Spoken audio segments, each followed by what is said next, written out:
Okay, next problem. If 1 omega square are the cube roots of unity, then we have to find this value. 1 omega square అనేవి cube roots of unity అయితే ఈ value ఎంత అని చెప్పేసి అడుగుతున్నారు వాళ్ళు.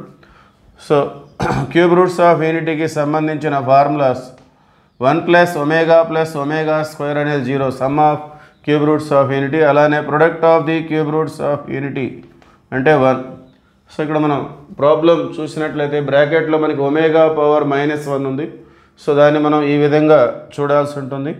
ω⁻−1 అంటే 1/ω, పవర్ మైనస్ ఉంటే అది కిందకు వస్తే ప్లస్ అవుతుంది.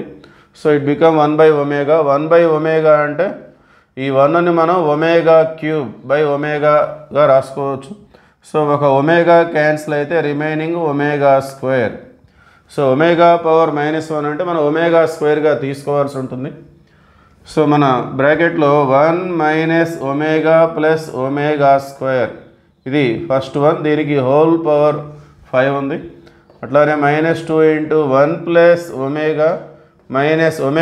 ω⁻−1 మీన్స్ ω² హోల్ పవర్ 4. అట్లానే మనం ప్రీవియస్ ప్రాబ్లమ్స్లో మనం డిస్కస్ చేసాం. ఇట్లా ఈ క్యూబ్ రూట్స్ ఆఫ్ యూనిటీ 3 ఉన్నప్పుడు అన్నీ ప్లస్గా ఉంటే 0 అని చెప్పేసి, లేదా దేనికైతే మైనస్ ఉందో దాన్ని మనం అలాంటివి 2 తీసుకోవాలి అని చెప్పుకున్నాం మనం. సో ఇది -ω అంటే ఈ మొత్తం కూడా -2ω మారిపోతుంది, హోల్ పవర్ 5. అట్లానే -2 × -ω² అంటే totally this is equal to -2ω² whole power 4. ఎందుకు అంటే మనం 1 + ω² రీప్లేస్ చేస్తున్నాం. 1 + ω² తీసేయాలంటే -ω రాసుకోవాలి.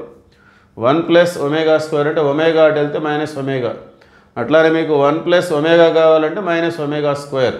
అందువల్ల ఇలా ఈ 3 ప్లస్గా ఉంటేనేమో 0, లేదు దేనికైతే దానికి మైనస్ ఉందో దానికి మనం అట్లాంటివి 2 తీసుకుంటే సరిపోతుంది. ఇక్కడ ఒమేగాకి మైనస్ ఉంది కాబట్టి -2ω, ω²కి మైనస్ ఉంది కాబట్టి -2ω². ఒకవేళ 1కి మైనస్ ఉంటే -2 అని మనం రిప్రజెంట్ చేసుకోవాలి. సో ఇది పవర్ ఆడ్ నెంబర్ కాబట్టి మైనస్ క్యాన్సిల్ అవ్వదు, మైనస్ బయటే ఉంటుంది. 2/5 అంటే 32, ω⁻5. ω⁻5 అంటే ω³ వరకు 1 అయిపోతే రిమైనింగ్ ω². అట్లానే ఇక్కడ కూడా ఇది power even number, so minus plus అవుతుంది, మధ్యలో మైనస్ ఉంది. సో 2 × 2/4 అంటే 16, 2 × 32. సో ఇక్కడ కూడా మనకి 32. ω² హోల్ పవర్ 4 అంటే ω⁻8. సో ω⁻8 అన్నప్పుడు మనం ω⁻3 కంటే ఎక్కువ ఉంటే 3తో క్యాన్సిల్ చేసుకుంటాం. అయోటాకి అయితే అయోటాకి 4 కంటే ఎక్కువ ఉంటే 4తో క్యాన్సిల్ చేసుకోవాలి, బికాస్ I⁴ 1. ఇక్కడ ఇది ఒమేగా కాబట్టి ω³ అనేది 1. అందువల్ల 3 కంటే ఎక్కువ ఉన్నప్పుడు 3తో క్యాన్సిల్ చేసుకోవాలి. సో 3 × 2 = 6 పోతే ఇంకా 2 ఉంటుంది, అంటే ఇది కూడా మనకి ω². So total it is -64 ω². So ω² అంటే మళ్ళీ మనం ఇక్కడ వాడు ω² రిప్రజెంట్ చేయలేదు. ω² అంటే ఏంటిది, అది ω⁻−1. సో దాన్ని మనం తీసుకుందాం, -64 ω⁻−1. దేర్ఫోర్ ఆప్షన్ సి అనేది మనకి రైట్ ఆప్షన్. ఓకే.